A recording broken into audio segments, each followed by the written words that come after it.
சின்ன மருமகள்ல அடுத்து என்ன நடக்க போகுதுன்னு வாங்க பார்க்கலாம். இங்க ராஜாங்கம் வீட்டில் திடீர்னு இன்கம் டேக்ஸ் ரைடு வந்துடுறாங்க. சார், இந்த மாதிரி உங்க வீட்டில் நீங்க வருமானத்துக்கு அதிகமாக பணத்தை பதுக்கி வச்சிருக்கதாகவும் கணக்கில் காட்டாத தங்க நகைகளை நீங்க வச்சிருக்கதாகவும் எங்களுக்கு தகவல் வந்திருக்கு சார். அதனால தான் நாங்கள் உங்கள் வீட்டில் சோதனை போட வந்திருக்கோம் சார் அப்படின்னு சொல்கிறாங்க. இதை கேட்டுட்டு ராஜாங்கம் அதிர்ச்சி ஆகுறாரு. என்ன சார் சொல்கிறீங்க? என்னை பற்றி உங்களுக்கு தெரியாதா? இப்போந்தான் என் மேலே உள்ள புகாரெல்லாம் நான் உண்மை இல்லைன்னு நிரூபிச்சுட்டு வந்தேன். திரும்பவும் நீங்கள் வந்து இந்த மாதிரிலாம் சோதனை பண்ணுறீங்க அப்படின்னு சொல்லிட்டு ராஜாங்கம் கேட்குறாரு.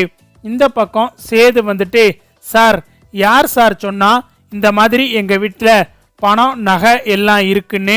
எதை வச்சு சார் நீங்கள் இங்கே வந்தீங்க அப்படின்னு சேது கேட்குறாரு. சார், எங்களுக்கு தகவல் வந்துச்சு சார்.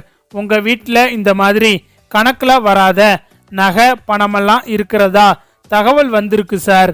அதே மாதிரி வருமானத்துக்கு அதிகமாக சொத்து சேர்த்ததா சொல்லி இப்பந்தான் உங்கள் அமைச்சர் ஒருத்தர் மாட்டினாரு. இப்போ உங்கள் மேலேயும் புகார் வந்திருக்கு சார். அதனால் உங்கள் வீட்லேயும் இந்த மாதிரி இருக்கலாம் அப்படின்னு சொல்லிட்டு தான் இப்போ எங்களை சோதனை போட சொல்லி அனுப்பியிருக்காங்க அப்படின்னு சொல்லவும், சார், இதெல்லாம் சரியில்லை சார், எதா இருந்தாலும் பேசிக்கலாம் சார் அப்படின்னு சன்னாசி சொல்கிறாரு. சார், பேசுறதுக்கெல்லாம் ஒன்றும் இல்லை சார், நாங்கள் கண்டிப்பாக இப்போ சோதனை போட்டே ஆகணும் அப்படின்னு சொல்லிட்டு அவங்க எல்லார் போனையும் வாங்கிட்டு ராஜாங்கம் வீட்டை சோதனை போட ஆரம்பிக்கிறாங்க. இங்க மோகனா வந்துட்டு, என்னங்க இதெல்லாம் அப்படின்னு கேட்டுக்கிட்டு இருக்காங்க. சாவித்திரியும் வந்துட்டு, அண்ணே, என்னன்னே உனக்கு இப்படி ஒரு அவமானம் வரப்போகுதுன்னே அப்படின்னு சொல்லிட்டு சாவித்திரி சொல்றாங்க. உடனே ராஜாங்கம் வந்துட்டு, சரி, நம்ம என்னைக்கு கணக்கில் காட்டாம என்னத்தை மறைச்சோம், தேடிட்டு அவங்களே ஒன்றுமில்லைன்னு சொல்லிட்டு போக போறாங்க. இதுக்கு எதுக்கு நம்ம பயப்படணும்? மடியில கணம் இல்லைன்னா வழியில என்ன பயம் அப்படின்னு ராஜாங்கம் சொல்லிக்கிட்டு இருக்காரு. இங்க ஈஸ்வரிக்கு ரொம்ப சந்தோஷமா இருக்கு. ஆகா, ராஜாங்கம் மட்டும் இதுல சிக்கிட்டாரு அப்படின்னா சூப்பரா இருக்கும். என் பிள்ளைய மட்டும் வீட்டை விட்டு விரட்டினார்ல, கையில விளங்க மாட்டி இவரை இழுத்துட்டு போறத என் கண்ணால பார்க்கணும் அப்படின்னு சொல்லிட்டு ஈஸ்வரி சந்தோஷப்பட்டுக்கிட்டு இருக்காங்க. அவங்க எல்லாரும் வீடு முழுக்க தேடிக்கிட்டு இருக்காங்க. ஒரு இடத்துலையும் ஒன்றும் கிடைக்கல. அவுட் ஹவுஸ்லையும் போய் தேடுறாங்க. தமிழ் வந்துட்டு, என்ன சார், இங்கே வந்து என்ன தேடுறீங்க அப்படின்னு கேட்கவும், இந்த மாதிரி அமைச்சர் ராஜாங்கம் கணக்கில் காட்டாம பணத்தை பதுக்கி வச்சிருக்கதா புகார் வந்திருக்கு. அதனால தான் நாங்கள் இப்போ சோதனை போட்டுக்கிட்டு இருக்கோம் அப்படின்னு தமிழ்கிட்ட சொல்கிறாங்க. சார், அவர் அப்படியெல்லாம் பண்ண மாட்டாரு சார் அப்படின்னு தமிழ் சொல்கிறாங்க. ஏமா பண்ண மாட்டாருன்னா நாங்கள் சோதனை போட்டுட்டு போகிறோம். இது மேலிடத்துல இருந்து எங்களுக்கு வந்த ஆர்டர், இதை நாங்கள் நிறைவேற்றியே ஆகணும் அப்படின்னு சொல்லிட்டு அவங்க தேட ஆரம்பிக்கிறாங்க. இங்கே ராஜாங்கம் எல்லாரும் பதட்டத்தோட நின்றுக்கிட்டு இருக்காங்க. அப்பந்தான் பார்த்தா ராஜாங்கம் வீட்டில் இருந்து ஒரு பை நிறைய பணமும் அது போக தங்க நகைகளும் இருக்கிறத அவங்க பார்த்துடுறாங்க. அதை எடுத்துட்டு வந்து, சார், இங்கே பாருங்க சார், உங்கள் வீட்டில் எவ்வளவு பணம் இருக்குன்னு. இதுக்கு என்ன சார் பதில் சொல்கிறீங்க? இந்த பணத்துக்கு நீங்கள் கணக்கு வச்சிருக்கீங்களா அப்படின்னு கேட்குறாங்க. உடனே ராஜாங்கம் வந்துட்டு, என்ன சன்னாசி இதெல்லாம் அப்படின்னு கேட்குறாரு. அண்ணே, இது என்னன்னு எனக்கே தெரியலனே, இது திடீர்னு எங்கேருந்து வந்துச்சு அப்படின்னு சொல்லிட்டு சன்னாசியும் பதறாரு. அப்பந்தான் போலீஸ் வந்துட்டு, சார், உங்கள் வீட்டில் இருந்து தான் இந்த பணத்தை நாங்கள் எடுத்துருக்கோம், அதனால் நீங்கள் தான் சார் இதுக்கு பதில் சொல்லணும் அப்படின்னு அவங்க சொல்லவும், திடீர்னு போலீஸுக்கு ஃபோன் வருது. என்னையா, என்னாச்சு அப்படின்னு ஃபோனில் கேட்குறாங்க. சார், அது வந்து இங்கே பணமும் நகையும் சிக்கியிருக்கு சார் அப்படின்னு சொல்லவும், உடனே அவங்கள கைது பண்ணுங்க அப்படின்னு மேலிடத்துல இருந்து ஆர்டர் வருது. இங்கே ஈஸ்வரிக்கு ரொம்ப கொண்டாட்டமாக இருக்கு. ஆகா, இன்னைக்கு இந்த ராஜாங்கம் கையில் விளங்க மாட்டிட்டு போலீஸ் இழுத்துட்டு போகிறத என் கண்ணால் பார்க்க போகிறேன். ராஜாங்கத்தோட மானம் சந்தி சிரிக்க போகுது. இனிமே அமைச்சர் பதவியில் இந்த ஆளு இருக்கவே முடியாது. இந்த ஆளு அவமானப்படுறத நம்ம கண்ணால பார்க்க போறோம் அப்படின்னு சொல்லிட்டு ஈஸ்வரி சந்தோஷப்பட்டுக்கிட்டு இருக்காங்க. இந்த பக்கம் போலீஸ் வந்துட்டு, சார் இதுக்கு கணக்கு இல்லை அப்படின்னா நாங்க உங்களை கைது பண்ணணும் அப்படின்னு சொல்லவும் இங்க மோகனா எல்லாரும் அழுக ஆரம்பிச்சிடுறாங்க. சேது வந்துட்டு, சார் என்ன சார் நினைச்சுக்கிட்டு இருக்கீங்க?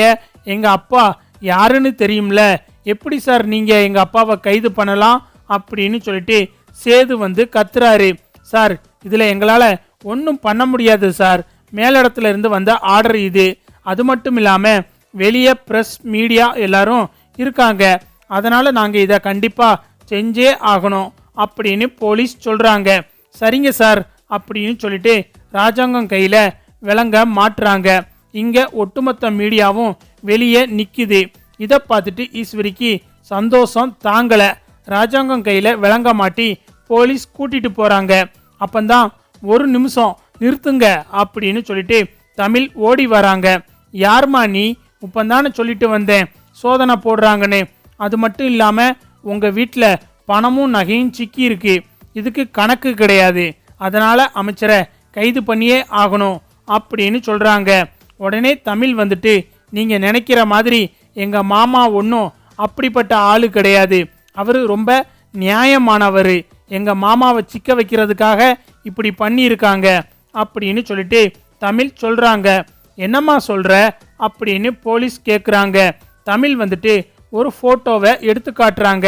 இங்க பாருங்க சார், எங்க மாமாவோட அரசியல் எதிர்கட்சி தலைவர் தான் எங்க சின்ன மாமாவோட பையனை கைக்குள்ள போட்டுக்கிட்டு இந்த வேலையை பார்த்துருக்காரு சார்.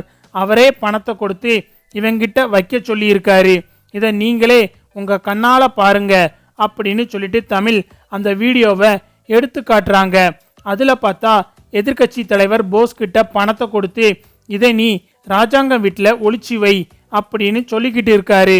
அதோட அந்த வீடியோல வந்துட்டு ராஜாங்கத்தை இன்னைக்கு ஒன்றும் இல்லாம ஆக்கணும் அப்படின்னு சொல்லிட்டு பேசிக்கிட்டு இருக்காங்க.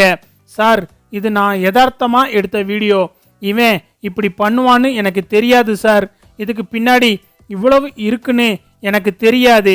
நான் இந்த வீடியோவை இன்னைக்கு மாமா கிட்ட காட்டலாம்னு தான் நினைச்சேன், ஆனா அதுக்குள்ள இப்படி ஆயிடுச்சு அப்படின்னு தமிழ் சொல்றாங்க. உடனே போலீஸ் வந்துட்டு, சாரி சார் எங்களை மன்னிச்சிருங்க அப்படின்னு சொல்றாங்க. உடனே சேது வந்துட்டு, சார் என்ன சார் நினைச்சுக்கிட்டு இருக்கீங்க, நீங்க பாட்டுக்க கைது பண்ணிக்கிட்டு இருக்கீங்க அப்படின்னு சொல்லிட்டு போலீஸ் கிட்ட சேது கத்துறாரு.